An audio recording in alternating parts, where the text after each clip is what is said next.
하나님이여, 내 마음을 정하였사오니 내가 노래하며 나의 마음을 다하여 찬양하리로다. 디파야 수구마 깰지어다. 내가 새벽을 깨우리로다. 여호와여, 내가 만민 중에서 주께 감사하고 온 나라 중에서 주를 찬양하오리니 주의 인자하심은 하늘보다 높으시며 주의 진실은 궁창에까지 이르나이다. 아멘.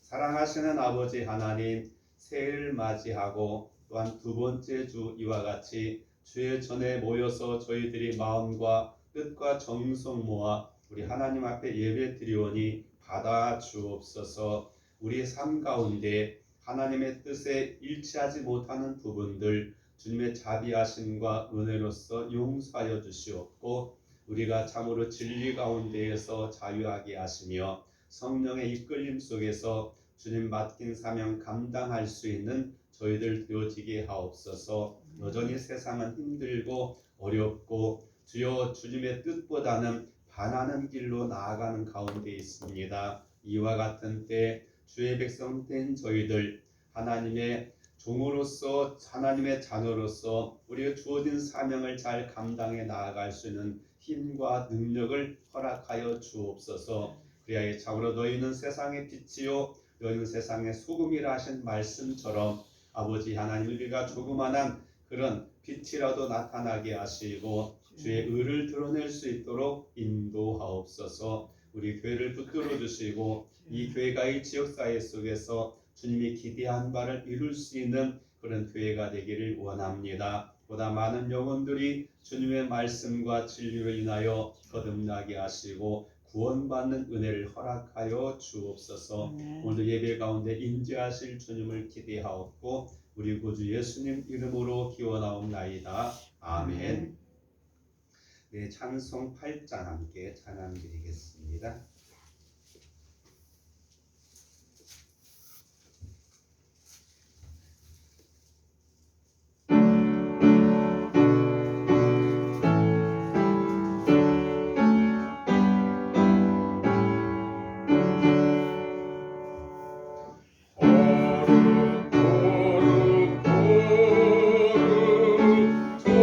전능하신 주님,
이름을 거룩하게 하시며 아버지의 나라가 오게 하시며 아버지의 뜻이 하늘에서와 같이 땅에서도 이루어지게 하소서.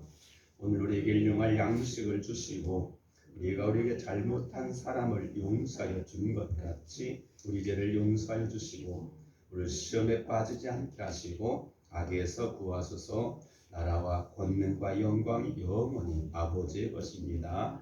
아멘. 교동은 함께 2번 10편 2편 교독하시겠습니다. 어찌하여 이방 나라들이 분노하며 민족들이 헛된 일을 꾸미는가? 세상의 근황들이 나서며 관원들이 서로를 꾀하여 여호와와 그의 기름 부음 받은 자를 대적하며 우리가 그들이 맨 것을 끊고 그의 결박을 거절하리자 하도다. 하늘에 계신 이가 우스우시며 그때의 분을 바라며 진노하사 그들을 놀라게 하여 이르시기를 내가 나의 왕을 거룩한 산 시온에 세웠다 하시리로다. 내가 여호와의 명령을 전하노라. 여호와께서 내게 이르시되 너희 아들이라 오늘 내가 너를 낳았도다. 내게 구하라. 내가 이방 나라를 내 유업으로 주리니 내 손을 땅 끝까지 이루리로다. 아멘. 함께 70장 찬양 드리고 난 다음 예배를 드렸던 이번장 기도해 주시겠습니다. 70장 찬양 드리겠습니다.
기도하시겠습니다. 사랑과 은혜가 많으신 아버지 하나님, 거룩한 주님의 자녀된 저희들 찬송과 영광과 감사를 드릴 수 있도록 저희들을 주님의 전으로 불러주셨사오니 저희들이 드는 이 예배에 홀로 영광 받아 주시옵소서. 거룩한 자녀로서의 특권을 가진 저희의 약한 것과 어리석게 살아온 한 주간의 삶도 아버지 용서하여 주시고 이 시간 저희의 심령을 성령으로 충만케 하여 주셔서 하나님이 주시는 말씀에 순종하는 이 시간 되게 하여 주시옵소서. 아버지 하나님, 예배만 드리고 가는 이 시간 되지 않게 하여 주시옵소서. 저희 몸을 하나님이 기뻐하시는 거룩한 산 제사로 드리라고 말씀하셨사오니 마음과 영이 하나 되어 주님 앞에 엎드리는 이 시간 되게 하여 주시옵소서. 헌금만 드려도 마음은 드리지 못하는 모습이 없게 하시고 입술은 주님을 찬양하지만 중심은 드리지 않는 모습이 없게 하여 주시옵소서. 아버지 하나님, 무엇보다도 올해에는 주님이 찾으시는 예배자로 서기에 힘쓸 수 있는 한 해가 되기를 원합니다. 경건의 능력을 잃어버리는 저희들 신령과 진정으로 드리는 예배 되게 하여 주셔서 오늘 이 시간 저희의 죄악된 습성이 주님 보좌 앞에 향할까 두렵사오니 저희의 마음을 다스려 주시고 붙들어 주시옵소서. 아멘. 단위에 세워주신 목사님 기억하셔서 주님의 은혜와 사랑을 온전히 전하게 하셔서 그 말씀을 더불어 많은 은혜 받게 하여 주셔서 세상에 나가 빛과 소금의 직분을 다할 수 있는 저희들 되게 하여 주시옵소서. 아멘. 주님의 향기를 드리게 하여 주시옵기를 간절히 원하옵고 사랑이 많으신 우리 구주 예수님 이름 받들어 기도드렸습니다. 아멘.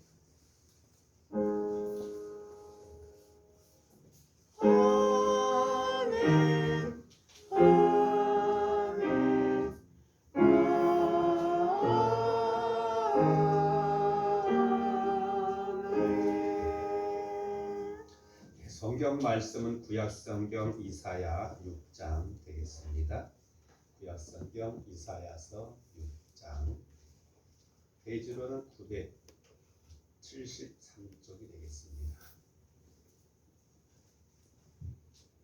1절에서 13절까지 말씀을 함께 교독하시겠습니다. 973쪽 이사야서 6장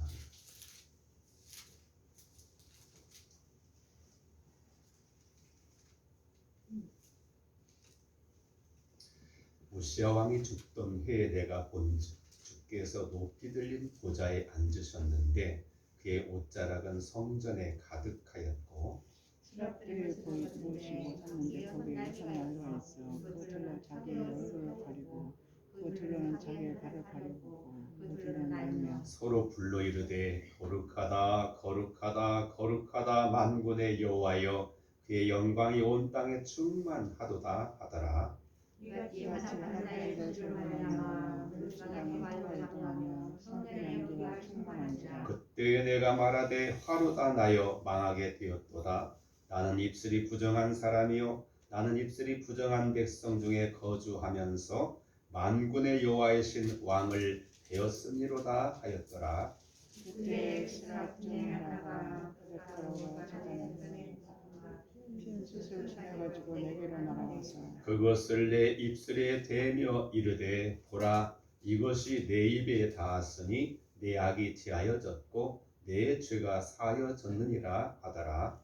내가 그의 목소리로 그들의 집에서 이르시되 내가 너를 보내면 그거에 가르쳐 하시니 그때 내가 이르되 내가 여호와이나이다 나를 보내소서 하였더니 여호와께서 이르시되 가서 이 백성에게 이르기를 너희가 듣기는 들어도 깨닫지 못할 것이요 보기는 보아도 알지 못하리라 하여 이 백성의 백성의 마음을 마음을 변하게 하여 그들에게 떠가지고 그들의 눈이 감기게 하라. 언니하건대 그들이 눈을 보고 귀를 듣고 마음으로 깨닫고 다시 돌아와 생명을 받다 하시기로. 내가 이르되 주여 어느 때까지니까였더니 주께서 대답하시되 성읍들은 황폐하여 주민이 없으며 가옥들에는 사람이 없고 이 토지는 황폐하게 되며 여호와께서 사람들을 멀리 옮기셔서 이 땅 가운데 황폐한 것이 나올 때까지 찍습니다. 그 중에 10분의 1이 아직 남아 있을지라도 이것이 황폐하게 될 것이나 밤나무와 상수리 나무가 배임을 당하여도 그 그루터기는 남아 있는 것 같이 거룩한 씨가 이 땅의 그루터기니라 하시더라. 아멘. 우리 함께 찬양하게 하시겠습니다. 찬양은 431장 함께 찬양드리겠습니다. 전절절 감사하겠습니다. 431장 주 안에 기쁨 있네.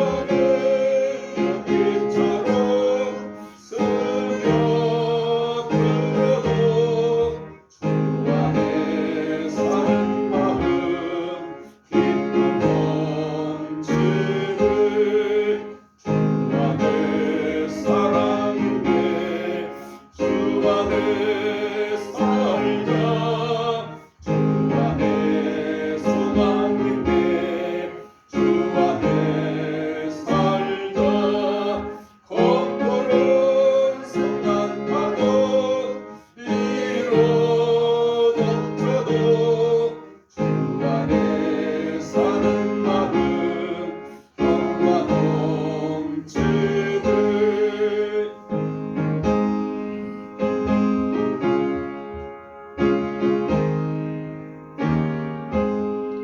주 안에 영생인데 주 안에 살자 주 안에 천국인데 주 안에 살자 불길의 지옥처럼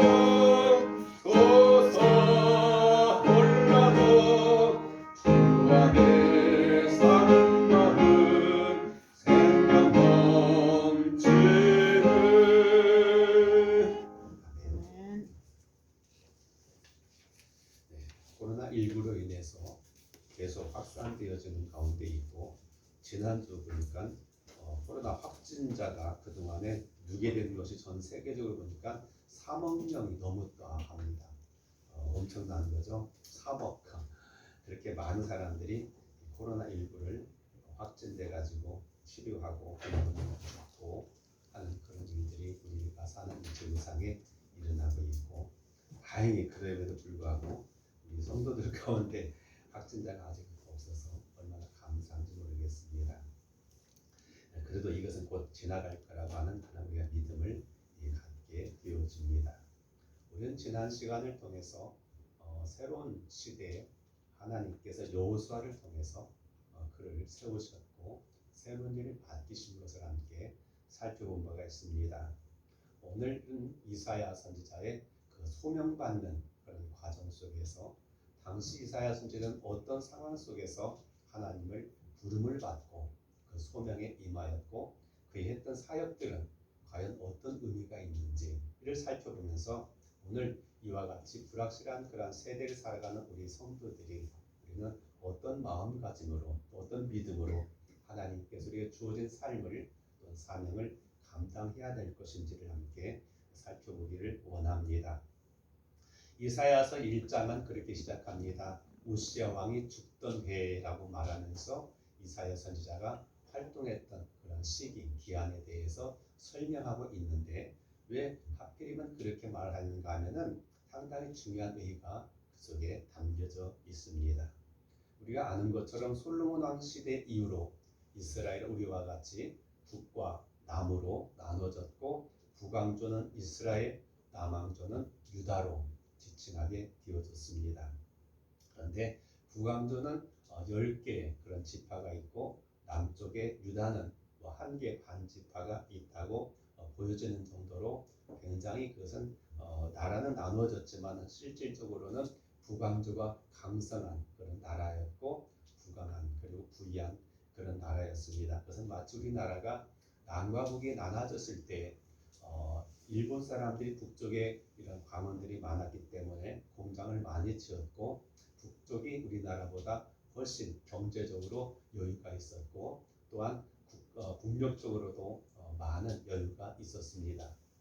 그래서 우리가 6.25 때 그렇게 형편없이 밀릴 수밖에 없었던 그런 현실이었고 그리고 70년대까지는 사실 우리가 북한이 우리나라보다는 더 잘 살았습니다. 그때까지 사실 김일성이 상당히 그런 경제 부흥에 대해서 관심을 가졌고 그래서 많은 공장을 짓고 북한 사람들이 정부에서 배급해주는 그런 살림살이로 인해서 우리나라보다 여유가 있었죠. 다행히 우리나라는 이제 경제기발 5개년을 계속 1차, 2차, 3차를 경험하면서 70년대에 와서 우리는 그래도 어느 정도 이제 기반을 닫게 되어졌고 또 여러 가지 세계적인 정황 속에서 우리는 싼 임금을 통해서 우리가 막 섬유계통을 통해서 또는 하다못해 머리카락, 이 가발을 만들고 막 그러면서 우리는 수출에 힘썼고 경제 발전을 이루게 되어줌으로써 지금은 비교가 안 되지만 그렇게 되어졌습니다. 그러면서 우리나라가 70년대, 80년대 와가지고 큰 획기적인 것 중에 하나는 뭐냐면 많은 교회가 부흥하게 되어졌습니다. 그래서 많은 사람들이 교회로 또 교회는 많은 사람이 가득 차게 되어졌습니다. 그런데 이제 우리가 2000년대에 와서는 우리나라가 명실공히 그래도 세계 열강 가운데에서도 상당히 경제적으로 국가적으로 우리나라 작년에 보니까 경제적으로 세계 8위 물론 그것은 수출액을 통해서 수출입 것이가지고 세계 8위가 되어졌고 군사력으로 세계 6위가 될 정도로 아주 막강한 어느 나라에도 무시할 수 없는 그런 데다가 우리가 K-팝을 비롯한 한류라고 하는 그런 물결로 세계에 끼치는 영향력은 상상할 수 없을 정도로 그렇게 발전했습니다.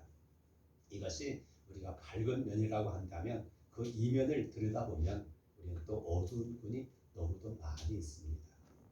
우리가 GNP로 따져가지고 개인 소득을 따지면 3만 불 이상 되어지고 상당히 그래도 행세할 수 있다고 생각하지만 그런데 많이 가진 자와 적게 가진 자의 그런 차이가 너무 심한 가운데 있죠. 그래서 요즘 가운데서도 때때로 먹을 것이 없어서 분유 살 것이 없어가지고 곤경에 처해져 있어서 자살한 사람도 있고 또 피폐하게 사는 사람이 있는 것을 우리가 보게 되는 그런 안타까운 현실을 보게 되어진다고 하는 사실이죠.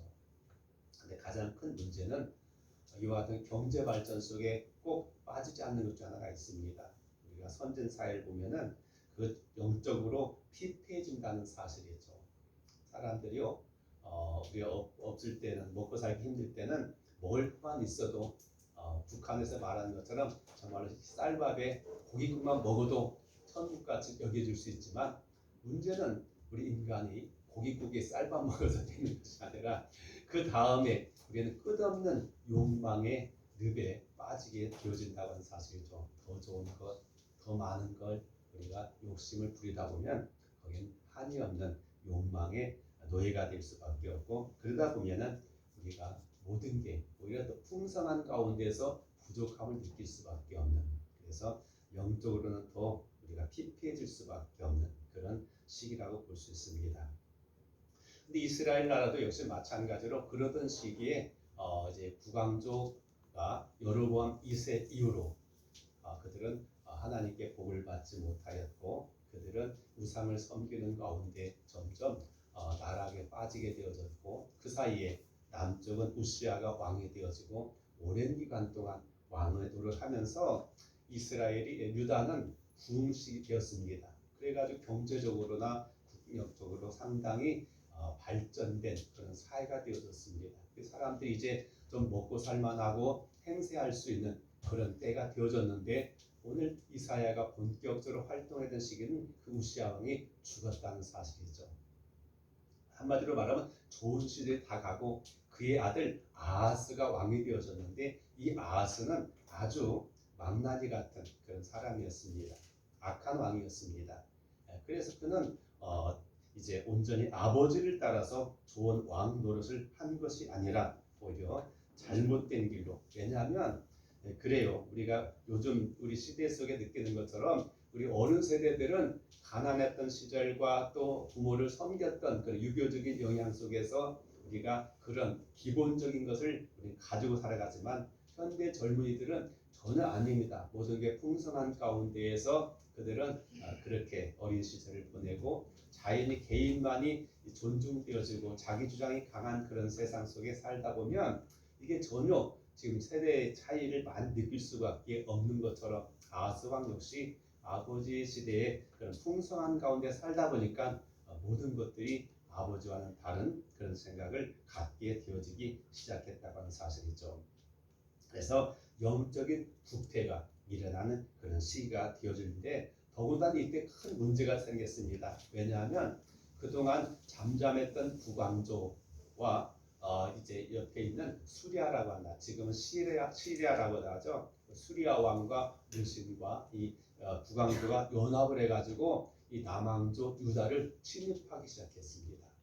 그래서 큰 곤경에 빠지게 되어졌습니다. 옛날에는 전쟁하려고 한다면 갑작스럽게 쳐들어오는 것이 아니라 군인을 백성들 모아가지고 또 물자를 모아야 되고 시간이 걸리니까 그런 정보를 알게 되어지죠. 미리. 몇 달 또는 몇 년에 걸쳐서 전쟁을 준비하기 때문에. 그런데 남왕조 아하스왕 시대에 그러다 보니까 이걸 어떻게 해결해야 되는가? 바로 북왕조가 한 게 아니라 우리식으로 말하면 마치 북한하고 중국하고 연합해가지고 우리나라 쳐들어온다고 하니까 이건 어떻게 하면 좋겠는가? 그렇습니다. 그때 이사야 선지자는 아하스 왕에게 말하죠. 우리는 하나님의 백성이고 하나님이 지켜주는 나라다. 믿음으로 하나님을 의지하면서 이겨야 된다고 말했고, 그러나 많은 관리들과 아하스 생각은 달랐습니다. 그때 마침 어떤 나라가 생기면 아수라고 하는 나라가 제국되려고 주변 나라들을 휩쓰는 그런 시기였습니다. 그래서 그는 이사야 선지자의 말 듣기보다는 그런 아수르 나라의 이제 왕에게 도움을 청하게 되었습니다. 우리가 이런 어려움에 처했으니까 우리나라를 도와주시면 우리가 나름대로 왕을 잘 섬기겠습니다라고 하는 그런 것을 정치적으로 협상해가지고 하게 됩니다. 그래서 이 북왕조와 이 수리아의 연합군을 갖다가 아수르가 쳐들어와 가지고 이제 그들을 이제 멸망시킬 정도로가 되어져 버리죠. 그런데 그렇지 않아도 아수르는 어떤 길을 노리고 있었냐면 계속 제국화하는 그런 과정 속에서 주변 나라들을 이제 침략할 기회를 엿보고 있는데 유다가 자청해서 도와달라고 하니까 이건 완전히 이제 더 좋은 기회다 생각해가지고 북왕조를 멸망시키고 그것이 끝이 아니었습니다. 남왕조 유다까지 쳐들어오게 되어지죠. 그래가지고 예루살렘은 겨우 남고 겨우 아수르 군대에서 짓밟히는 그런 불상사가 일어나게 되어졌습니다. 여우를 갖다가 쫓아내려고 부른 게 호랑이가 돼가지고 자기까지 잡혀먹히는 그런 신세가 되게 되죠. 그런데 다행스럽게도 우리가 아는 대로 그때 하나님께서는 이 아수르 군대 18만 5천을 천사가 와가지고 그들 한순간에 다 죽임을 통해서 유업에서 건져주는 그런 역사가 나타나게 되어졌죠. 그리고 이 아하스 왕 이어서 누가 왕이 됐냐면 히스기야가 왕이 되어집니다. 우리가 잘 아는 대로 히스기야 왕은 거의 다윗 왕에 비교될 정도로 유다의 가운데서도 하나님을 잘 섬기고 그리고 하나님 앞에서 믿음으로 살려고 노력했던 그런 시기였습니다. 그래서 히스기야는 나름대로 열심히 개혁을 시도했습니다. 아버지가 그렇게 막 아버지가 어떤 일까지 했냐면은 아수르를 가서 보니까 이 강대한 아수르 나라에서 보니까 섬기는 신을 보니까 그 신전에 대해서 보니까 너무 마음에 들었어요. 아주 그걸 다 그림으로 그려와 가지고 하나님의 성전에다가 그 제단 세워놨어요. 하나님을 섬기는 제단에 이 이방신을 갖다가 갖다 놓고 섬기는 그런 일까지 저질러서 히스기야 왕은 그 제단을 헐어버리고 다시 말씀으로 믿음으로 살려고 노력했습니다. 그런데 어느덧 성과는 됐지만 한 사람의 노력으로는 되지 않아요. 개혁이라고 하는 게 우리나라도 그렇지 않습니까? 뭐 대통령 혼자 뭐 날뛴다고 되는 게 아니에요. 모든 사람들이 함께 공감해가지고 그래 한번 해보자 해가지고 마음을 각오를 하심해가지고 새롭게 나갈 때 뭔가 변화가 일어나지 이게 안 되는 거예요. 개혁이 정말 어렵습니다. 그래서 혁명보다 어려운 게 개혁이라고 말하기도 하죠. 그래서 히스기야는 나름대로 많이 노력합니다. 그러나 그것은 또 그렇게대로 되지 않죠. 그리고 나서 그의 아들이 또 왕이 되어지게 되는데요. 그의 아들 왕은 유다 나라 왕 가운데 가장 악한 왕이 돼요. 참 보면은 그 나라가 아버지하고 아들하고 전혀 달라요. 그런 시기에 지금 이사야 선지자가 하나님을 부름을 받게 되어지는데요. 이사야 선지자는 그에 대해서 뭐라고 말하냐면요. 1장 한번 여러분 같이 살펴보겠습니다. 찾아보세요. 1장 이사야서 1장 2절 이하에 보면은 이렇게 말합니다. 하늘이여 들으라 땅이여 귀를 기울이라. 2절 여호와께서 말씀하시기를 내가 자식을 양육하였거늘 그들이 나를 거역하였도다. 완전히 불효자라고 지칭하고 있고 왜냐하면 소는 그 임자를 알고 나귀는 그 주인의 구유를 알려온만은 이스라엘은 알지 못하고 나의 백성은 깨닫지 못하는도다. 4절 슬프다 범죄한 나라요 허물진 백성이요 행악의 종자요 행위가 부패한 자식이로다. 그들이 여호와를 버리며 이스라엘을 거룩하신 이를 만홀히 여겨 멀리하고 물러갔도다. 사람들이요 먹고 살만하면요 하나님 찾지도 않고 기도하지 않아요. 어떻게 하면 더 많이, 어떻게 하면 더 많이 누릴 수 있는가에 대해서 관심을 가지고 그렇게 살아가는 그런 시기였다라고 성경은 말하고 있습니다. 그래서 하나님께는 그들을 깨닫게 하시려고 5절 너희가 어찌하여 매를 더 맞으려고 폐역을 거듭하느냐 온 머리는 병들었고 온 마음 피곤하였으며 발바닥에서 머리까지 성한 것이 없이 상한 것과 터진 것과 새로 맞은 흔적뿐이거늘 그것을 짜며 싸매며 기름으로 부드럽게 함을 받지 못하였도다. 하나님께서 선지자를 통해서 또는 여러 가지 외압을 통해서 그들이 하나님 안에 진리 가운데 돌아오기를 원해서 그렇게 하셨는데 사람들 그럴수록 하나님 앞에 회개하고 하나님 우리 살려주십시오 용서해달라고 하는 것보다는 더 악한 길로 그릇된 길로 나아가는 것. 그래서 짐승보다도 못하는 하나님의 백성이라고 정죄하고 있는 걸 보게 됩니다. 그 결과가 어떻게 됐는가? 7절 너의 땅은 황폐하였고 너의 성읍들은 불에 탔고 너의 토지는 너의 목전에서 이방인에게 삼켜졌으며 이방인에게 파괴됨 같이 황폐하였고 라고 말하면서 그들이 그렇게 어려움을 당하게 될 수밖에 없다고 말합니다. 이것이 사회적으로 일어났던 현상이라고 한다면 종교는 어떤 일이 있었는가? 바로 11절 1장 11절 한번 같이 읽어볼까요? 여호와께서 말씀하시되 너의 무수한 재물이 내게 무엇이 유익하뇨? 나는 숫 양의 번제와 살진 짐승의 기름에 배불렀고 나는 수송아지나 어린 양이나 숫 염소의 피를 기뻐하지 아니하노라. 12절 너희가 내 앞에 보이러 오니 이것을 누가 너희에게 요구하였느냐? 내 마당만 밟을 뿐이라.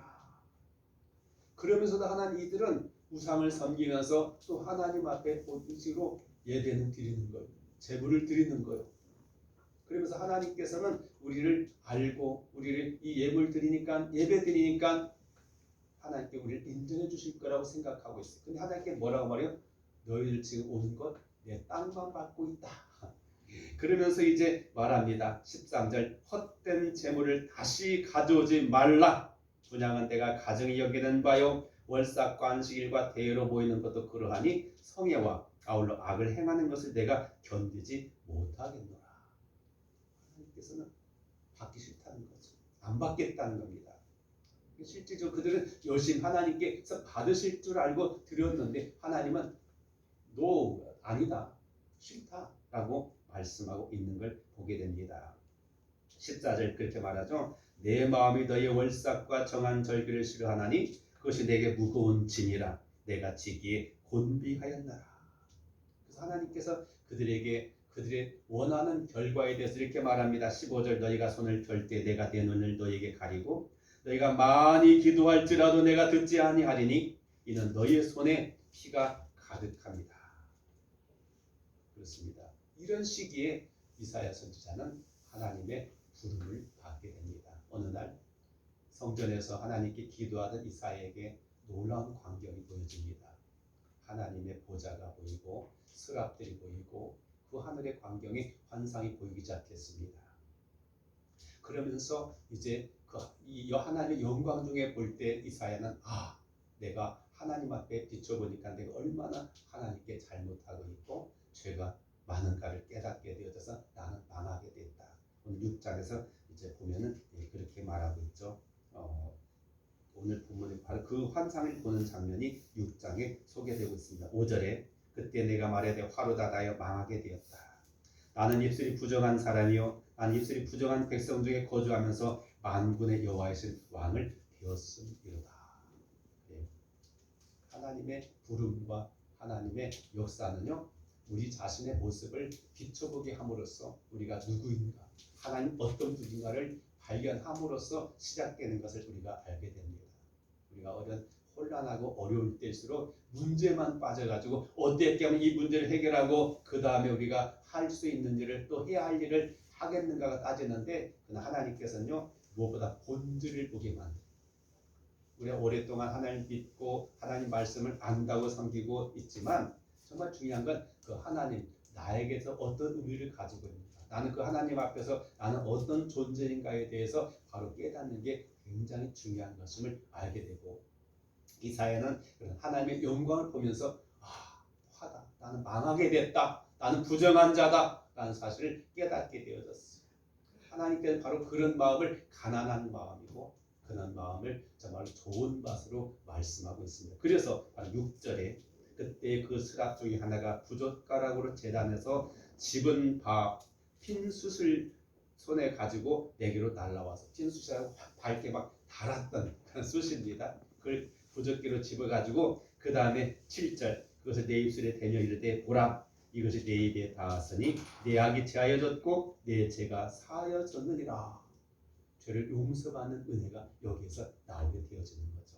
그렇습니다. 우리의 진정한 은혜는 어디서 비롯되는가? 내가 고민했던 그 문제가 해결되면서 되는 게 아니고 내가 병들었다 죽을 뻔하다가 살아난 게 있는 게 아니라 하나님 앞에서 내 죄가 용서받는 것에서 우리가 시작됨을 알게 되어집니다.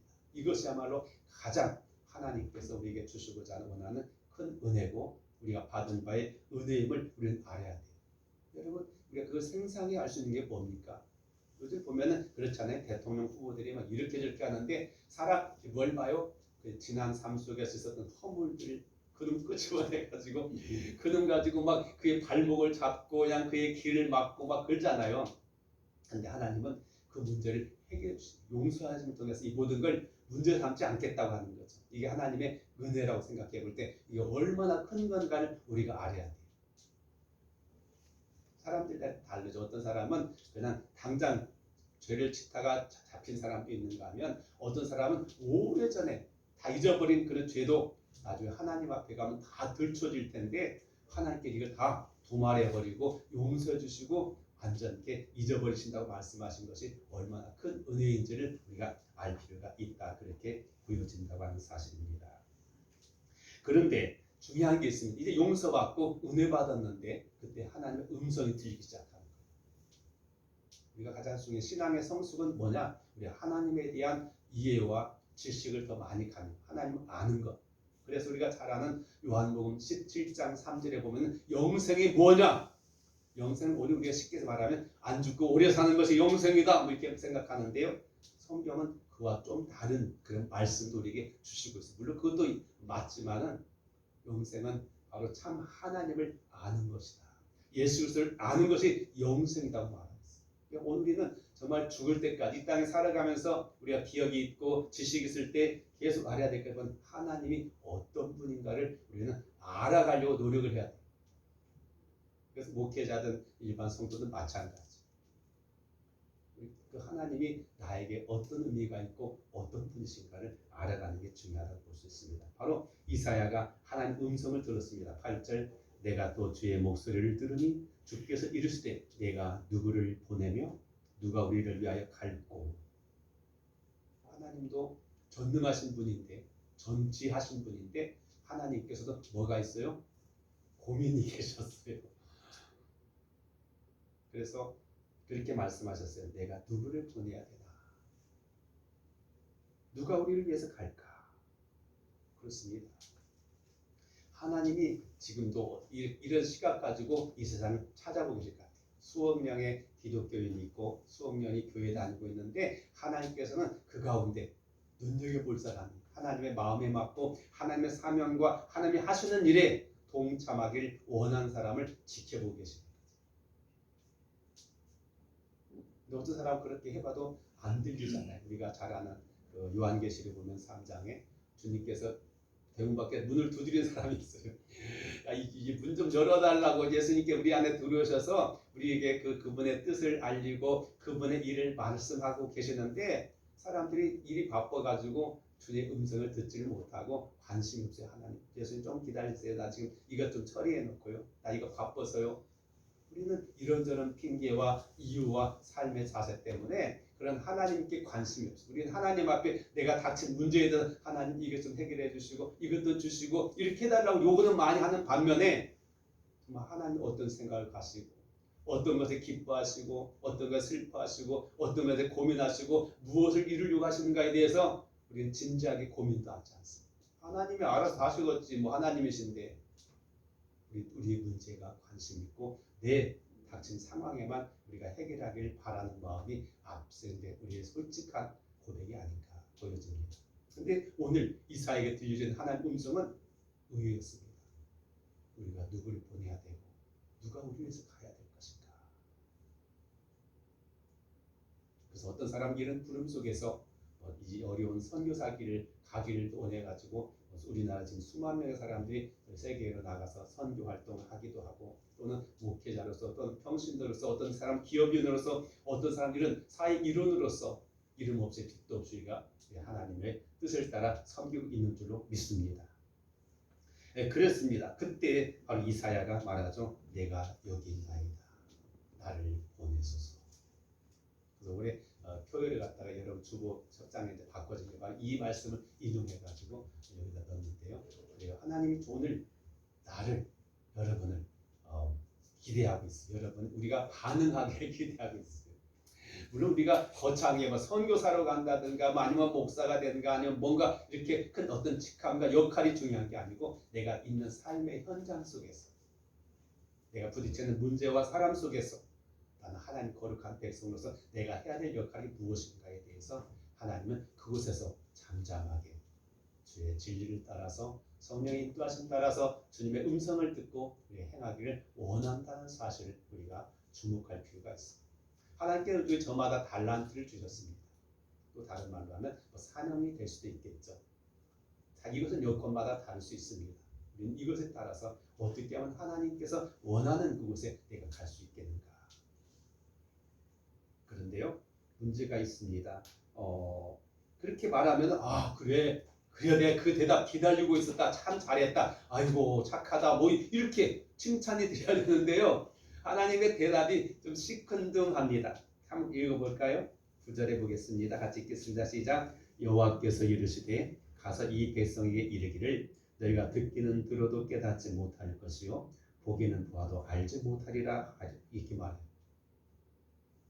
이사야가 이렇게 응답할 수 있었던 것은요, 그가 그냥 무조건 소명감 때문에만 한 게 아니죠. 왜요? 이사야는 바로 이와 같이 영광된 하나님의 그런 환상도 보고 죄사함의 놀라운 은혜도 체험하게 되어지고, 무엇보다 이사야 선지자는요 굉장히 그는 궁중의 삶에 대해서 잘 아는 사람이기 때문에 혹자는 그 왕족 가운데 한 사람일 것이라고 말하고, 아니면 아주 높은 그런 귀한 그런 집안의 자녀일 거라고도 말해요. 왜냐하면 왕궁에 대한 소식을 세밀한 것까지 잘 아는 게 바로 이사야이기 때문에 그것은 실제 경험하지 못하고는 말할 수 없는 그런 부분들을 타치하고 있습니다. 그렇기 때문에 이사야는 상당히 존귀한 신분을 가진 사람이었습니다. 그래서 자기는 마치 모세가 40세 전에 이스라엘 백성을 구원하려고 시도했던 것처럼 내가 아니면 내가 적절한 사람이라고 생각하고 있는데, 하나님께서는 칭찬 대신에 그렇게 말씀하시는 거죠. 이 백성의 일을 너희가 듣기는 들어도 깨닫지 못하고 보기는 보아도 알지 못한다. 아니 그러면 허나만한 일이 아니라 생각해 보세요. 내가 하는 일이 이렇게 어렵게 결단하고 헌신하고 하겠다고 작정해가지고 하는데 뭔가 좀 그럴듯한 결과가 나타나야 되지 않습니까? 하나님께 격려해줘. 그래, 여호수아에게 말씀했던 것처럼 네가 밟는 땅 내가 다 주겠다. 뭐 이런 식으로 나가든지, 너희 대적이 없게 할 거다. 뭐 이렇게 나가야 되는데, 너는 열심히 말씀을 전파하고 네 교리 여러 가지를 많이 보여줘도 그들이 깨닫지도 못할 것이고 듣지도 않을 것이다. 왜냐하면은 10절에 이렇게 말합니다. 이 백성의 마음을 둔하게 하며 그들의 귀가 막히고 그들의 눈이 감기게 하라 염려컨대 그들의 눈으로 보고 귀로 듣고 마음으로 깨닫고 다시 돌아와 고침을 받을까 하노라 하시기로. 하시는 말씀만 답답한 말씀만 주는 거요. 뭔가 좀 네가 가서 개혁하고 네 말을 듣고 마치 침례안이 외쳤을 때, 베드로가 설교했을 때 뭐 3,000명, 5,000명 회개하는 것처럼 뭐 그런 부흥의 역사가 나타나고 뭔가 화끈한 일이 벌어져야 되는데, 우리 하나님께서는 시큰둥한 말씀하고 있는 거죠. 때때로 우리 신앙생활에 어려움이 여기 있습니다. 그렇게 여러 가지 많은 반대와 어려움을 무릅쓰고 교회에 나오고 예배드리고 하나님의 뜻을 이루려고 하는데, 실상 겉으로 드러난 어떤 삶의 현상 속에서 다른 사람들에게 뭔가 너 그 교회 다녀? 그런 직분 가지고 있어? 그러면 네가 뭘 했는데라고 할 때 보면은 별로 내낼 것이 없어요. 열심히 우리는 나름대로 정말 힘겹게 하잖아요. 겉으로 볼 때는 다 평안한 가운데 문제 없는 것 같지만 그렇지 않잖아요. 믿지 않는 가족의 반대도 있고 이웃 사람들의 시기와 질투도 있고 또 여러 가지 말하지 못하는 많은 어려움들 이겨내고 우리가 주님 전에 나와서 예배드리고 말씀 듣고 하나님의 뜻을 이루려고 노력하는 이런 흔적들, 그럼에도 불구하고 실제로 겉으로 드러난 어떤 뭐 이런 것을 내놓으라간다면 그렇게 내놓을 거 없고 우리가 하던 기도했던 것처럼 항상 주의 말씀 들으면 이렇게 하기로 작정했는데 실제 되돌아보면 여전히 육신의 생각과 안목의 점력과 이생의 자랑 속에서 시기와 질투와 미움과 이런 것들 통해서 보면 도대체 이게 뭔가 생각이 들 수밖에 없는 우리 현실이 있지 않습니까? 그래요. 바로 하나님께서는 그럴 때 이사야에게 말씀하고 있는 걸 보게 됩니다. 그래서 이사야 선지자는 11절에 이렇게 하나님께 반문합니다. 내가 이르되 주여 어느 때까지입니까? 그래요. 물론 하나님께 그렇게 하신다고 한다면 맞다 그렇게 되겠는데 그럼 그것이 언제까지인가? 우리가 가장 궁금해하는 게 그게 아니겠습니까? 그래서 사람들이 막 점친 사람 쫓아가가지고 막 이걸 어떻게 할까 알려고 하는 이유가 바로 그거잖아요. 언제 상황이 달라지고 언제 변화가 있게 되어지고 언제 내가 원하는 걸 이룰 수 있겠는가? 그런데요, 그렇게 말씀하십니다. 주께서 대답하시되 성읍들은 황폐하여 주민이 없으며 가옥들에는 사람이 없고 이 토지는 황폐하게 되며 여호와께 사람들을 멀리 옮기셔서 이 땅 가운데 황폐한 곳이 많을 때까지이다. 아니 이 말이 무슨 말이에요? 완전히 쫄딱 망해버리는 거예요. 나라가 지금 파괴되고 성장해가지고 농사지을 사람도 없어가지고 그냥 다 밭들이 그냥 황폐하고 잡초만 드러나게 집은 다 무너져가지고 짐승만 살게 되어지고 사람도 그냥 썰렁하니 보이지 않는 그런 상황이 이를 때까지라고 말씀하고 계십니다. 여러분 여기 우리가 생각할 것이 있어요. 아니 그렇다면 내가 부름받고 내가 해야 될 역할인데 도대체 왜 하는 거예요? 왜 하는 거예요? 그런 상황이고 차라리 허다하나 마찬가지 아닙니까? 근데 또 우리 신앙생활 그러게 있지 않습니까? 나는 그래도 열심히 주님 믿고 기도하고 이렇게 하면은 하나님께 뭐가 짠 하고 그냥 이렇게 보여주시고 뭔가 이루시면 좋겠는데 그렇지도 않은 것 같이 보여지는 때가 있잖아요. 여기 우리 중요한 게 있습니다. 왜 하나님께는 그렇게 하시겠는가 우리가 생각해 볼 필요가 있는데요. 하나님께서는요 우리가 정말 중요한 게 무언가에 대해서 말씀하고 계세요. 때때 우리가 그 기도하는 제목들 가만히 들어보면 그렇잖아요. 교회가 막 부흥돼가지고 사람도 많고 거기 유능한 사람도 많고 재정도 좋고 그래서 우리가 막 어떤 뭔가 활발하게 막 하면서 그렇게 하나님께서 와 이 교회 정말 하나님 기뻐하실 줄 생각하는데요. 물론 그런 일 하나님 기뻐하실 겁니다. 우리는 당연히 그런 일을 해야 될 줄로 생각이 되어집니다. 그러나 진정으로 중요한 것은 원하시는 것은 성경 그 어디도 그런 거에 대해서 참 잘했다고 칭찬하기보다는 우리 한 사람 한 사람이 하나님 앞에 언제나 믿음으로 바라서서 진리 가운데 행하고 있는가 여기에 더 큰 관심을 가지고 있다는 사실을 우리가 알아야 돼요. 천하보다 귀한 것이 한 사람 영혼을 잡을 때 그 영혼이 바로 그거죠. 우리는 그것을 자꾸 세상적인 가치관 속에서 우리가 많은 것, 큰 것 이것만 생각할 때가 많아요. 어떤 많은 학위를 가지고 있거나 재산이 많거나 어떤 경력이 좋거나 어떤 이런 업적이 중요한 게 아니라 하나님 가장 원하시는 우리가 진실로 하나님과 일치되어지는 것.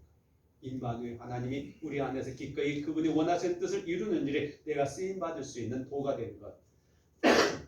이것이 소중한 것을 우리가 알아야 돼요.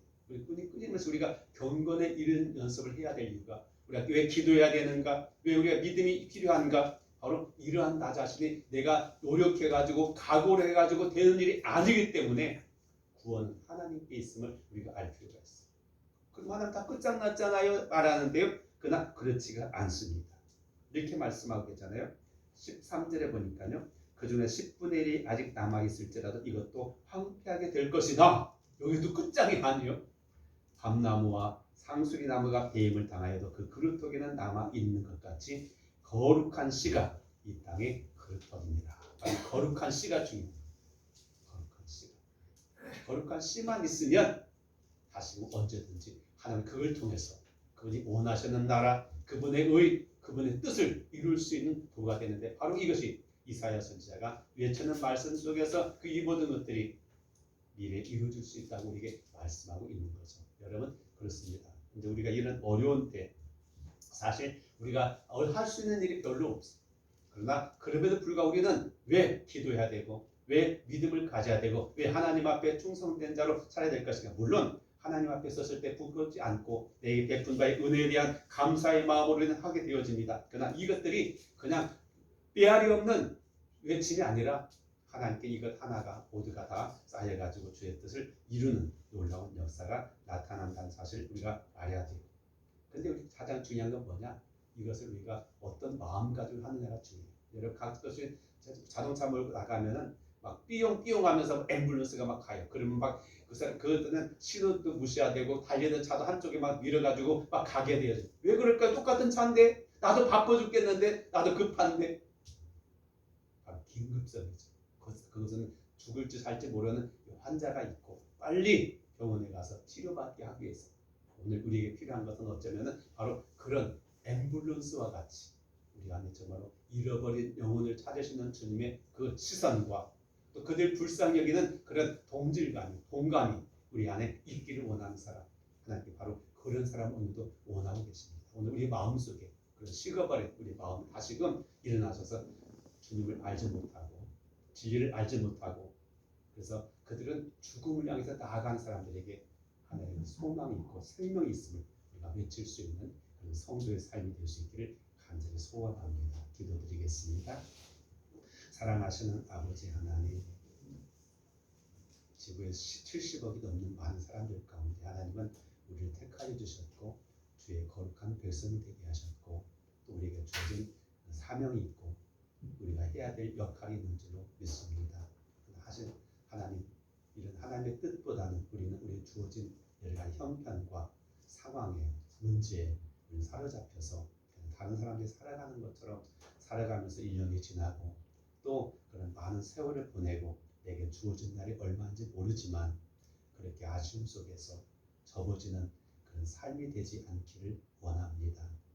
이사야 선지자가 부름받고 하나님 뜻에 그의 결과에 대해서는 암담한다 할지라도 그 속에 임하였던 것처럼 오늘 우리가 하는 모든 믿음의 행위들이 주님 섬기는 역할들이 미흡하지만 주님 앞에 인정받기 원하며 그것이 우리가 하나님께 할 수 있는 최선의 길임을 깨닫고 믿음으로 진리 가운데서 승리하는 저희들 되게 하옵소서. 낙심하지 않게 하시고 우리가 정말 조급해하지 않게 하시고 주님의 놀라운 능력과 섭리를 믿고 따를 수 있게 하옵소서. 예수님 이름으로 기도드리옵나이다. 아멘. 찬송은 204장 이렇게 찬송 부르면서 주님의 법을 드리겠습니다.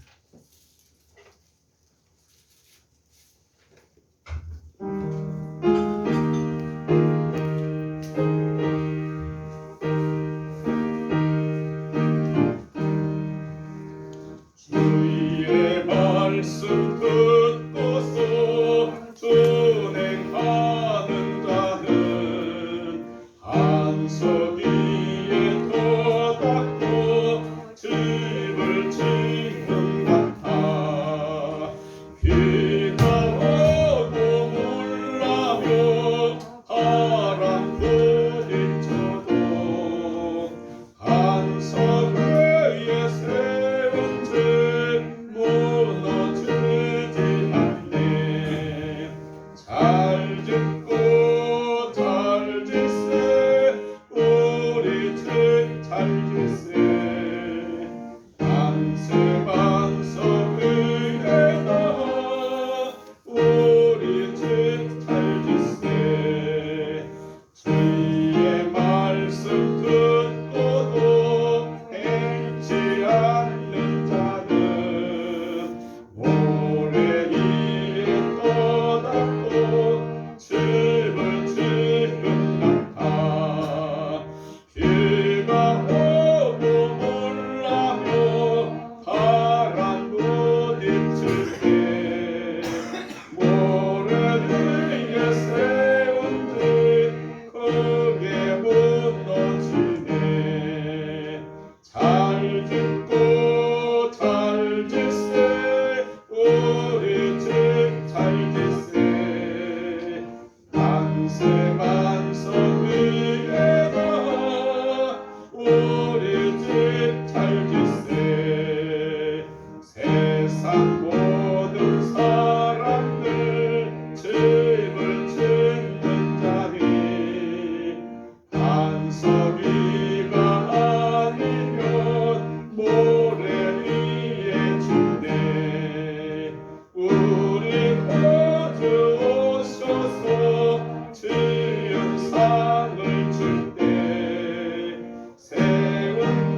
주어진 것들, 참으로 전에는 특별한 것을 원했지만 요즘 사람들은 일상적인 것, 그것을 오히려 우리가 큰 기쁨과 기대를 가지고 있습니다. 아버지, 우리 잃어버릴 때 그것의 소중함을 알 때가 많이 있습니다. 하지만 주님, 오늘 이와 같이 하나님 은혜에 대한 감사의 마음을 물질로서 마음과 정성을 표현할 수 있게 기억해 주시고, 우리 삶이 더욱 모든 분야에 있어서 넉넉하게 하나님의 은혜와 축복 가운데 풍성한 삶을 누릴 수 있도록, 그래서 주변 사람들에게 좋은 영향력을 끼칠 수 있는 우리 성도들의 삶이 되어지게 하옵소서. 우리 주 예수님의 이름으로 축복하며 감사를 드립니다. 아멘. 우리 작은 사람께 눈으로 서로 인사하시고 함께 일어나셔서 211장 함께 찬송으로 노래해 주시겠습니다.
시기에 이사야 선지자가 주님의 말씀을 듣고 주님 제가 여기 있습니다. 나를 보내소서 했던 것처럼 우리 또한 주님 이 땅에서 우리가 해야 될 역할이 있는 줄 믿고 하나님께 그것을 기대하실 줄 믿습니다. 우리가 여러 가지 부족하지만 연약하지만 모자라지만 흠이 있지만 주님 사랑과 주님의 기대에 우리가 함께 쓰임받을 수 있는 저희들 되기를 원합니다.